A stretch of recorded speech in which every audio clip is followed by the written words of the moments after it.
selamat pagi sahabat Bawaslu Jakarta Timur. Assalamualaikum warahmatullahi wabarakatuh. Pada pagi hari ini kita akan ngobrol santai bersama anggota Bawaslu DKI Jakarta, Pak Irwan Supriyadi Rambe. Selamat pagi Pak. Selamat pagi, Pak Rami. Sehat Pak? Alhamdulillah. Ya. Alhamdulillah, semoga kita semua dalam keadaan sehat walafiat. Pak Irwan ini salah satu anggota Bawaslu DKI Jakarta. Beliau divisi organisasi dan beliau juga salah satu korwil dari Bawaslu Jakarta Timur. Hari ini kita akan ngobrol santai bersama Pak Irwan. Pak Irwan, aktivitas sehari-hari selama ini apa Pak untuk menjaga kesehatan dan meningkatkan imunitas dalam masa pandemi ini? Ya, Mbak Tami, terima kasih sudah mengundang saya hadir di acara diskusi talk show Ngobrol santai Pak. Ngobrol santai di Bawaslu Jakarta Timur ya. Ini salah satu, kalau ditanya kegiatannya apa, salah satunya mungkin ya diskusi-diskusi seperti ini mungkin salah satu kegiatan kita saat ini ya. Karena banyak juga teman-teman dari wilayah lain ya wawancara kita, diskusi buat majalah, buat buletin. Saya kira artinya di tengah pandemi ini kita masih tetap produktivitas, tetap mengisi kegiatan kita sehari-hari dengan berbagai hal sifatnya produktif lah. Kita sebagai penyelenggara pemilu masih tetap hadir dalam tugas-tugas kita di tengah pandemi ini. Saya kira aktivitas saya sehari-hari seperti biasa. Untuk menjaga kesehatan, saya kira karena sekarang kita jarang aktivitas dibatasin, kita lebih banyak berolahraga. Setiap sore saya mungkin seminggu 2 kali jogging. Mungkin buat Tami juga rumahnya dekat rumah saya juga ya, sama-sama di Bambu Apus. Saya kira saya sering jogging sekitar daerah Bambu Apus, olahraga. Ya, makanan teratur, tidur juga cukup, minimal ya 7-8 jam sehari. Saya kira itu salah satu bentuk kita menjaga kebugaran ya, dan selalu menjaga pikiran kita tetap sehat, pikiran kita tetap produktif. Kita harus sering membaca juga, beraktivitas, sehingga di tengah pandemi ini kita tidak akan mengalami kejenuhan. Kalau kita mengalami kejenuhan, kita boring, itu akan membuat pikiran kita menjadi tidak sehat. Ya. Karena saya percaya sebenarnya semua itu dimulai dari pikiran. Kalau pikiran kita sehat, saya kira tubuh kita juga akan sehat ya. Saya kira itu yang paling penting, kita selalu ceria, selalu gembira. Karena kalau gembira itu katanya membawa imunitas bagi tubuh kita. Saya kira itu ya yang bisa sampaikan Mbak Tami. Baik Pak, selanjutnya kan di tahun 2020 ini kan DKI Jakarta tidak ada pilkada ya Pak ya.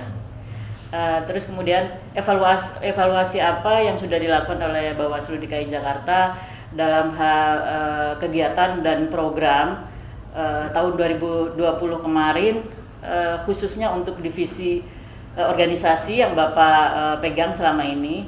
Terus di mana tantangan dan hambatannya selama ini? Ya, tahun 2020 kemarin yang sudah kita lewati pekan yang lalu, saya kira menjadi hal yang menarik buat kita di Bawaslu Provinsi ya, termasuk juga dengan teman-teman yang di Bawaslu Kabupaten Kota. Karena apa? Karena pasca pemilu 2019 inilah merupakan tahun pertama kita melakukan kegiatan di mana Bawaslu Kabupaten Kota sudah dipermanenkan. Artinya kita kegiatan-kegiatan kita, program-program kita tanpa adanya pemilu atau pilkada, kita tetap melakukan kegiatan-kegiatan yang sifatnya sesuai dengan tugas, fungsi, dan wewenang yang diberikan oleh undang-undang terhadap Bawaslu ya.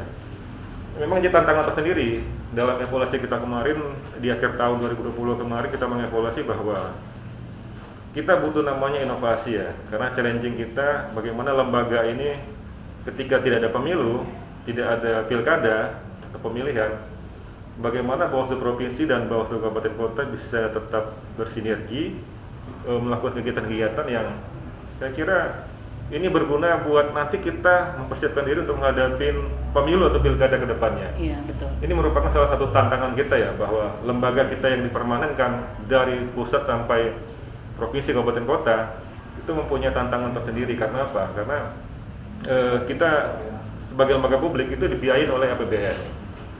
atau biaya oleh anggaran negara. Itu harus ada pertanggungjawabannya, akuntabilitasnya. Iya. Akuntabilitasnya ada artian akuntabilitas dalam kegiatan dan program yang itu bisa bermanfaat buat masyarakat, terutama buat persiapan pemilu, terutama kita sebagai pengawas pemilu ke depannya. Belajar dari evolusi pemilu kemarin, kegiatan kita tahun 2020 kemarin, ternyata banyak kegiatan sudah kita rancang, sebenarnya tidak bisa kita implementasikan ya, karena di tengah pandemi. Terutama kegiatan buat teman-teman di kabupaten kota. Karena apa? Karena pandemi kemarin akhirnya kegiatan di kabupaten kota, program tersebut akhirnya ditarik ke provinsi. Akhirnya kota, kabupaten tidak bisa melaksanakan program kegiatan sendiri. Karena itu sebenarnya kita anggap sebagai force major ya, karena di tengah pandemi ya. Karena kita sayangkan juga, karena harusnya kan karena kabupaten kota ini sudah sifatnya permanen, harusnya juga kegiatan atau program dan anggaran juga dialokasikan buat teman-teman di kabupaten kota. Saya kira tahun 2021 ini sudah dikembalikan lagi, kegiatan-kegiatan juga program sudah diberikan juga ke kabupaten kota, sehingga bisa mempersiapkan buat pilkada atau pemilu ke depannya. Saya kira itu sebagai catatan awal buat tahun 2020 kemarin, Mbak Tami. Ya, tadi sudah Bapak sampaikan apa saja yang menjadi evaluasi tahun 2020. Kemudian ada beberapa program atau kegiatan yang harusnya turun ke kabupaten kota, kemudian tidak bisa turun karena ada kendala di anggaran atau di yang saat pandemi ini ditarik kemudian anggarannya atau kegiatannya ke DKI. Nah, kemudian Pak, target-target tahun 2020 itu apa saja yang di Bawaslu DKI atau menurut Bapak apa yang sudah tercapai, target-target program ataupun kegiatan apa yang sudah dicapai? Ya, tahun 2020 kemarin sebenarnya target kita sebenarnya lebih banyak ke konsolidasi organisasi sebenarnya. Artinya seperti Bawaslu Provinsi, sekretariatan kita pindah dari kantor yang lama di Sunter, kita pindah ke Pancoran. Kita butuh waktu juga untuk namanya penataan sekretariatan, karena itu kan fasilitasi kegiatan kita ya, supaya bisa lebih kerja jadi lebih baik lagi, lebih enak lagi. Kira kemarin banyak dicurahkan buat penataan sekretariatan. Mungkin yang untuk tingkatan kabupaten kota akan bertahap ya, setelah provinsi nanti selesai, nanti giliran di kabupaten kota akan melakukan penataan sekretariatan, baik itu sifatnya fasilitasinya maupun ya tata laksananya, supaya bisa lebih mendukung ya kerja-kerja kita buat. Sebenarnya tahun 2020 lebih kita gunakan sebagai sifatnya transisi aja sebenarnya. Transisi supaya tahun 2021 ini kita lebih settle lagi dalam kesiapan sekretariatan, kesiapan fasilitas-fasilitas buat kita bisa bekerja lebih optimum lagi di tahun 2021. Kalau dari segi program kegiatan saya kira masih sifatnya reguler ya, karena pasca pemilu 2019 kita belum bisa melakukan satu inovasi atau improvisasi program dan kegiatan yang menurut kita strategis untuk persiapan pemilu ke depannya. Tahun 2020 banyak kegiatan dirancang tapi tidak bisa dilaksanakan karena lagi-lagi pandemi, sifatnya lebih banyak kegiatan-kegiatan yang virtual ya, melalui Zoom meeting, ya kan, talkshow yang sifatnya melalui YouTube channel atau kanal-kanal yang virtual, jadi belum bisa optimum ya. Mungkin pembelajaran buat kita ke depannya, saya kira belajar di tahun 2020, saya kira tahun 2021 kita harus lebih memperbanyak namanya sosialisasi dan pelatihan-pelatihan, sehingga kalau di dalam dunia militer tentara ada namanya training and readiness. Jadi walaupun tidak terjadi perang, tentara itu selalu berlatih. Ya, kita juga sebagai pengawas pemilu, walaupun tidak ada pemilu saat ini, tapi dalam 1-2 tahun ke depan mungkin ada pilkada atau berapa tahun lagi ada pemilu, maka kita harus mempersiapkan kapasitas kita. Apalagi kita dari divisi SDN organisasi ini kan mempersiapkan jajaran kita, sumber daya manusia kita dalam sehingga mempunyai kapasitas dan kemampuan untuk sebagai pengawas pemilu berkedepannya. Saya kira itu yang perlu kita orientasikan, belajar dari pengalaman 2020. Sosialisasi kita kemarin juga masih sangat minim ya, karena kita dibatasin oleh waktu pandemi juga. Anggaran kita sih sebenarnya ada, tapi karena lagi pandemi kita sosialisasi sangat terbatas ya. Kemarin ada namanya SKPP daring, itu cukup bagus ya, karena itu bisa bagian dari kita meningkatkan sosialisasi dan partisipasi masyarakat dalam pengawasan pemilu. Saya kira itu cukup bagus ya, sudah terlaksana. Mungkin ke depan bisa lebih dimasifkan lagi.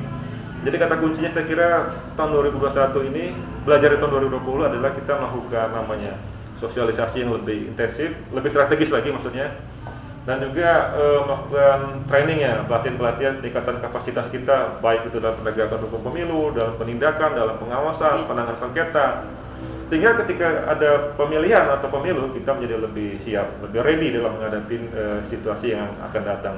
Saya kira itu ya saya sampaikan. Ya. Berikutnya Pak, berkaca dari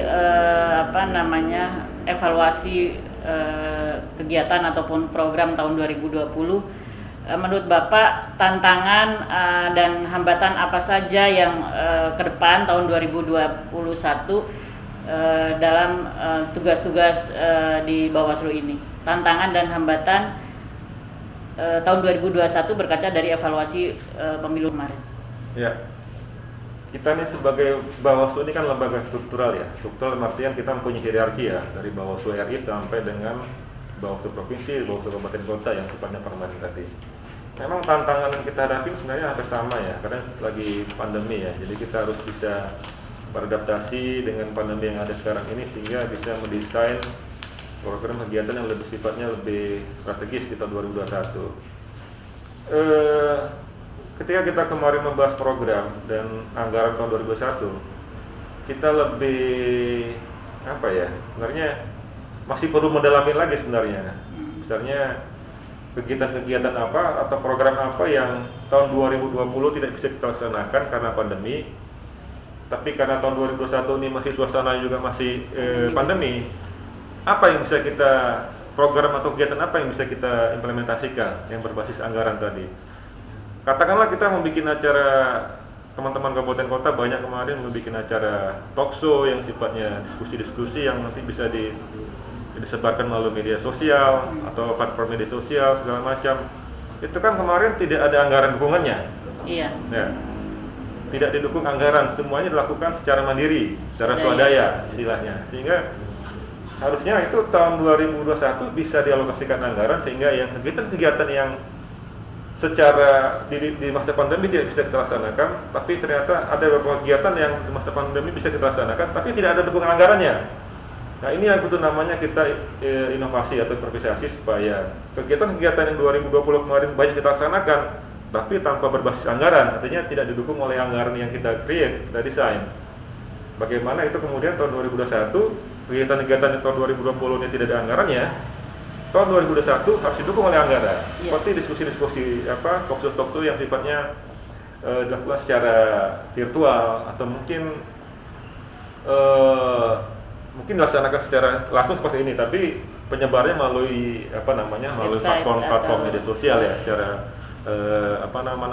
secara digital. Artinya itu perlu didukung karena kita tahu tahun 2021 ini kita akan tetap masih di masa pandemi ya. Kita mungkin masih perlu belajar. Kita seperti katanya Darwin itu teorinya kan survival of the fittest ya. Survival of the fittest itu artinya bukan siapa yang kuat yang bertahan, tapi siapa yang bisa beradaptasi. Fittest itu artinya mencocokkan diri, beradaptasi dengan lingkungan. Makanya kita juga sebagai Bawaslu, kita khususnya di lingkungan Bawaslu DKI Jakarta ini harus bisa beradaptasi segera dengan situasi dan kondisi ada saat ini. Kita tuntut untuk bisa berinovasi, bisa berkreasi, beradaptasi dengan apa yang terjadi saat ini sehingga kita bisa tetap produktif di tahun 2021. Saya kira ini tantangan sendiri ya, bukan hanya sebagai kita sebagai penyelenggara pemilu, mungkin semua lembaga saya kira mengalami yang sama. Tapi kita kan lebih banyak terjun ke masyarakat, lebih banyak berinteraksi dengan masyarakat untuk mempartisipasi sehingga tantangan menjadi lebih besar saya kira. Butuh inovasi yang lebih kuat lagi saya kira. Saya kira itu yang menarik. Iya, menarik juga Pak. Saya setuju sekali kalau umpama tahun 2021 ini kita difasilitasi juga di kabupaten kota untuk melakukan sosialisasi yang tadi Bapak sampaikan lewat media sosial, mungkin sarana dan prasarananya mungkin lebih dilengkapi gitu ya Pak ya, agar kami juga bisa melakukan kegiatan-kegiatan seperti ini gitu ya. Mungkin lebih maksimal lagi nanti dalam pengembangannya program gitu. Kemudian Pak, selanjutnya di tengah krisis pandemi ini kan ya, rencana-rencana strategis apa yang akan Bapak rencana strategis apa yang Bapak akan diterapkan atau direncanakan pada tahun 2021 ini. Tadi Bapak kan sempat singgung rencana strategisnya. Nah, itu apa saja Pak rencananya? Mungkin lebih didetailkan atau lebih dijelaskan. Ya, saya kira sudah rencana itu bukan sekedar rencana, saya kira sudah kita implementasikan ya. Artinya kita sudah banyak melakukan adaptasi di tengah situasi pandemi sekarang ini. Kita di provinsi juga di bawah divisi Humas katakanlah aktif juga menyelenggarakan kegiatan-kegiatan diskusi sifatnya virtual atau digital ya, sehingga bisa tetap produktif. Kemarin kita juga mendukung penuh kegiatan Bawaslu RI, SKPP, sekolah, kader pengawasan partisipatif yang sifat daring itu kita dukung penuh, sehingga banyak kader-kader pengawasan partisipatif yang kita lahirkan kemarin. Saya kira tahun 2001 saya kira tidak jauh dari itu juga ya, karena kalau kita langsung sosialisasi ke masyarakat dengan pendekatan yang konvensional atau katakanlah face to face itu mungkin masih terbatas ya. Tapi kalau kita mau menyelenggarakan sifatnya sosialisasi yang berbasis daring ke masyarakat juga seperti melalui Zoom meeting agak sulit, kecuali kita melakukan memproduksi katakanlah kegiatan-kegiatan sifatnya secara digital atau seperti melalui talkshow seperti ini, kemudian kita sebarkan melalui kanal-kanal media sosial. Saya kira itu lebih penting lagi ya, bisa dilaksanakan. Jadi mungkin kalau yang strategis banget saya kira belum ada yang kita laksanakan ya, artinya masih yang sifatnya ya improvisasi lah, inovasi yang tahun 2021 ini yang artinya kita berusaha sembari menanti supaya pandemi ini cepat berlalu sebenarnya buat kami ya. Dan dari segi program atau anggaran kita kemarin sudah membahas, dan itu lebih banyak sifatnya kita menyediakan slot anggaran ya per divisi atau per kegiatan itu yang mungkin nanti teman-teman bisa mengisi sendiri kontennya seperti apa kegiatannya. Artinya tidak dibatasin kemarin ya, tidak dibatasin oh kamu harus programnya begini, kegiatan seperti ini, tapi program dan anggarannya sudah disiapin ya. Tapi bagaimana bentuk kegiatannya, bagaimana konten kegiatannya, saya kira nanti masing-masing divisi atau masing-masing wilayah yang akan berusaha untuk mengimprovisasi ya, mengcreate sendiri, mengkreasikan sendiri seperti apa program kegiatan yang bisa dilaksanakan.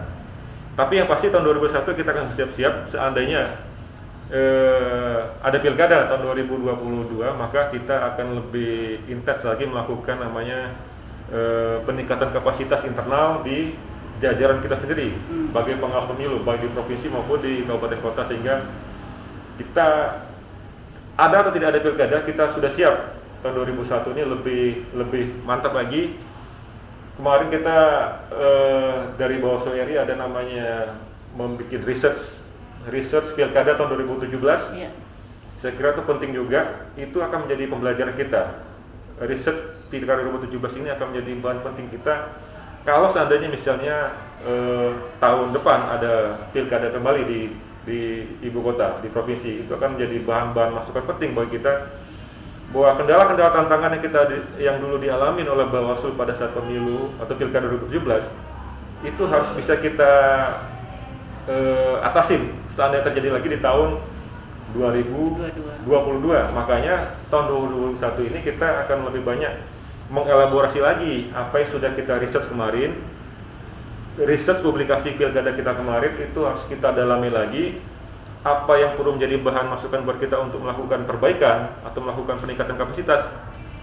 Itu harus segera kita lakukan tahun 2021. Begitu juga tantangan-tantangan atau permasalahan-masalahan yang kita hadapi tahun 2017 pada pilkada kemarin yang terjadi di masyarakat, maka kita harus melakukan sosialisasi yang lebih masif lagi, lebih baik lagi, baik itu secara virtual, secara daring, atau dengan cara apapun juga yang tidak bertentangan dengan protokol kesehatan. Saya kira itu yang perlu kita sosialisasikan lebih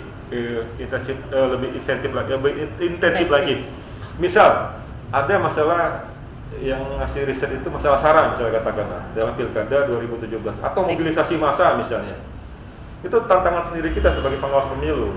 Bagaimana isu-isu SARA atau yang mengedepankan isu-isu sektarian itu tidak muncul lagi pada katakanlah nanti kalau ada pilkada DKI tahun 2022. Nah, kita harus bisa melakukan kegiatan atau program yang sifatnya belajar dari pengalaman yang sebelum-sebelumnya, sehingga kita bisa memproyeksikan ke depannya menjadi lebih menghadapi masalah yang kemarin muncul bisa kita selesaikan. Saya kira itu yang harus kita jadi catatan penting. Artinya juga begini, bahwa Bawaslu, termasuk kita juga Bawaslu di lingkungan Bawaslu DKI Jakarta, dalam membuat program atau kegiatannya itu berbasiskan research. Ini menarik, nantinya berbasiskan akademik, ilmiah, saintifik ya. Artinya kita dalam hasil research ini tidak sendiri gitu loh. Dia harus menjadi bahan pembelajaran bagi kita untuk mengevaluasi dan memproyeksikan kegiatan-kegiatan atau program atau anggaran yang sifatnya tepat sasaran nanti, efektif ya. Dalam ilmu bisnis ada namanya cost effectiveness ya, efektivitas anggaran, efektivitas biaya. Jadi setiap biaya atau anggaran yang kita alokasikan atau kita spending nanti di dalam kegiatan-kegiatan kita itu harus jelas pertanggungjawaban aktivitasnya. Ini jelas dasar kita melakukan suatu program kegiatan, tidak hanya sekedar kita bikin program kegiatan yang sambil lalu menghabiskan anggaran, tidak. Tapi ada basis risetnya, ada basis akademiknya, ada basis empiriknya, sehingga kita sebagai lembaga pengawas pemilu menjadi lebih kredibel lagi dalam kegiatan-kegiatan kita ke depannya. Saya kira itu yang penting kita jadikan catatan tahun 2021 ini, Mbak Tani. Iya. Penjelasan Bapak cukup banyak, padahal itu tadi yang Bapak jawab sebetulnya ada sudah 2 pertanyaan yang harusnya saya tanyakan. Oh, mungkin sudah selesai nih. Sebenarnya ada jadi kelengkap, ada 2 pertanyaan yang sudah langsung Bapak jawab secara keseluruhan. Terus kemudian hal apa saja yang dapat dilakukan jajaran Bawaslu DKI Jakarta untuk memperkuat keorganisasian Bawaslu sebagai pengawas pemilu di tahun 2021 ini, Pak? Ya, seperti saya sampaikan tadi, sebenarnya salah satunya adalah penataan kita sekretariatan. Artinya sekretariatan itu tidak hanya softwarenya, tapi juga hardwarenya juga. Bagaimana kita ada orang yang sedikit celetuk lah ke Bawaslu. Ini Bawaslu ini adalah lembaga yang sifat mandiri, tetap dan nasional katakanlah. Yeah. Bagaimana lembaga kita ini menjadi sifatnya mandiri? Kalau gedung saja katakanlah, kita ini masih di tempat orang ya. Masih numpang. Kita masih numpang-numpang. Itu kemandirian kita kan mesti dipertanyakan ya. Atau katakanlah bagaimana kita mempunyai kemandirian kalau gedung saja atau kantor saja itu tidak mumpuni katakanlah, atau tidak layak untuk kita bekerja katakanlah seperti itu. Ini kan menjadi catatan penting juga ya, bahwa kita sebagai penyelenggara pemilu ini kan tidak hanya diatur oleh undang-undang, tapi konstitusi kita, undang-undang dasar kita juga mengatakan kita lembaga yang sifatnya permanen, tetap dan mandiri tadi, sehingga lembaga yang mandiri, tetap dan nasional ya. Ini kan kalau kita kantor aja istilahnya masih pindah-pindah kan dipertanyakan orang ya. Iya. Tapi untung kita ini di Bawaslu provinsi sudah difasilitasi dapat kantor yang baru di Jalan MT Haryono. Saya kira itu cukup mumpuni lah, cukup layak lah untuk kita bisa bekerja secara profesional ya. Walaupun kita bukan gedung sendiri, kita masih pinjam istilahnya difasilitasi oleh pemerintah daerah. Karena memang dalam undang-undang kan pemerintah daerah wajib memfasilitasi ya kegiatan Bawaslu. Nanti kemudian selesai di provinsi, nanti di kabupaten kota kita coba tata lagi supaya masing-masing di Jakarta Timur gedungnya masih numpang, Pak. Jakarta Timur ini gedungnya aja saya lihat masih numpang ya. Kondisinya juga masih mengkhawatirkan. Bukan lagi mengkhawatirkan, ini sudah mencemaskan juga nih ya. Iya. Bukan lagi kurang maksudnya. Ini perlu didorong. perlu segera supaya ada ini. Makanya kita harapkan selesai kita di provinsi, kita bisa turun ke kabupaten kota untuk dikonsentrasikan ya. Kalau kita mungkin tahun 2020 kita selesai penataan kantor di provinsi di DKI, tahun 2001 kita akan fokus untuk concern penataan sekretariatan di kabupaten kota. Itu salah satu bentuk bahwa konsolidasi organisasi itu berjalan ya. Karena itu salah satu syarat penting ya. Karena kalau kantor saja kita tidak permanen atau katakanlah tidak cukup bagus untuk menampung kerja orang-orang di dalamnya, kan akan dipertanyakan orang.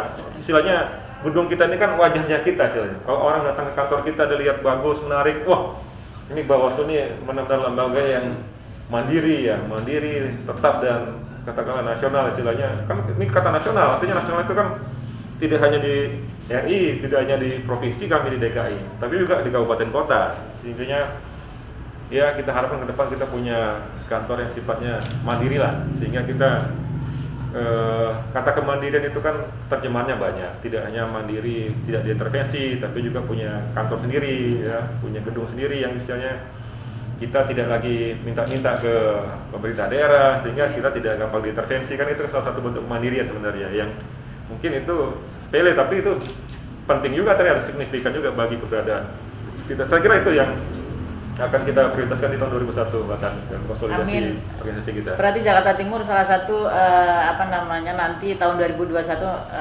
insya Allah dapat kantor yang permanen ya Pak ya. Ya, kalau bisa nanti di-shooting juga itu yang tadi sudah retak di atas tadi ya. Iya betul. Sebagai ini Pak, pertanyaan penutup, mungkin Bapak bisa sampaikan atau memberikan pesan-pesan kepada sahabat Bawaslu Jakarta Timur di acara namanya ini kita sebutnya bonsai Pak, ngobrol santai. Jadi apa pesan-pesan Bapak buat sahabat Bawaslu khususnya Jakarta Timur? Ya, diskusi-diskusi atau kita katakanlah semacam talk show yang diselenggarakan oleh teman-teman Jakarta Timur, bonsai namanya, ngobrol santai. Ngobrol santai, bonsai. Bukan di bonsai ya, artinya bukan dikerdilkan ya. Iya. Bonsai ini ngobrol santai ya. Jadi biar nggak salah pengertian. Saya kira talk show seperti ini penting banget ya, bahwa namanya kita diskusi itu kan kita sharing pengalaman, sharing pemikiran, bertukar gagasan, berdialektika. Itu saya kira yang harus tetap kita pertahankan. Di tengah-tengah pandemi ini kita dibatasin oleh ruang beraktivitas, kita dibatasin oleh protokol kesehatan. Jadi kita ya diskusi-diskusi harus tetap dilaksanakan. Pemikiran kita tidak boleh beku ya. Mungkin situasi lingkungan kita mungkin sekarang agak terbatas, tapi pemikiran kita kan tidak terbatas. Ya. Kita punya banyak pemikiran, kita harus bisa tetap kritis ya, menghasilkan banyak ide-ide yang saya kira perlu untuk produktivitas kita. Pesan saya kira itu, bahwa di tengah pandemi sekarang ini, pandemi kita ini masih belum bisa kita prediksi kapan akan berakhir. Artinya ruang-ruang kita untuk aktualisasi ya, ruang-ruang kita untuk mengembangkan pemikiran, ide-ide harus tetap kita laksanakan.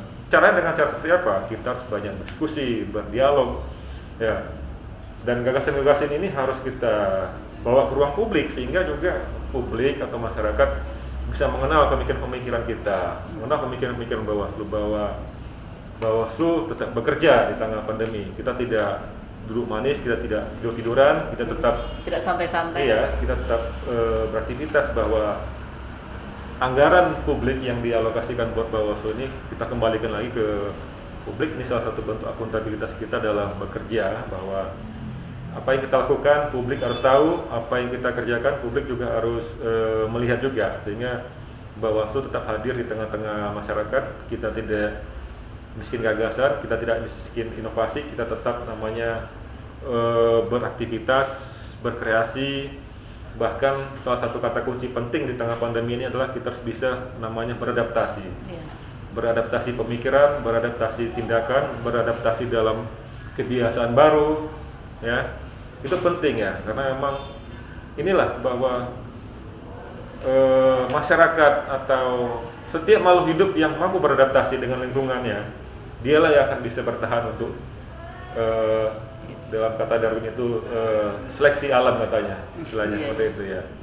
Mungkin itu bisa sampaikan Mbak Tami. Sekali lagi saya terima kasih ya sudah diajak diskusi di teman-teman Jakarta Timur. Saya juga baik koordinator wilayah Jakarta Timur mengapresiasi bahwa diskusi-diskusi seperti ini akan tetap jalan. Jangan lupa besok dibikin bannernya, ada tagline-nya sendiri bonsai, sehingga kita mempunyai ruang multimedia sendiri dalam diskusi-diskusi seperti ini. Ya, terima kasih Pak Irwan. Semoga acara ngobrol santai ini bisa bermanfaat buat semua, menyampaikan informasi dengan dengan baik, dengan terbuka gitu. Terima kasih kepada sahabat Bawaslu yang sudah menyaksikan ngobrol santai ini. Jangan lupa like dan subscribe. Tetap jalankan protokol kesehatan, jaga kesehatan, jaga jarak, dan tetap semangat. Bersama rakyat awasi pemilu, bersama Bawaslu tegakkan keadilan pemilu. Terima kasih. Wassalamualaikum warahmatullahi wabarakatuh.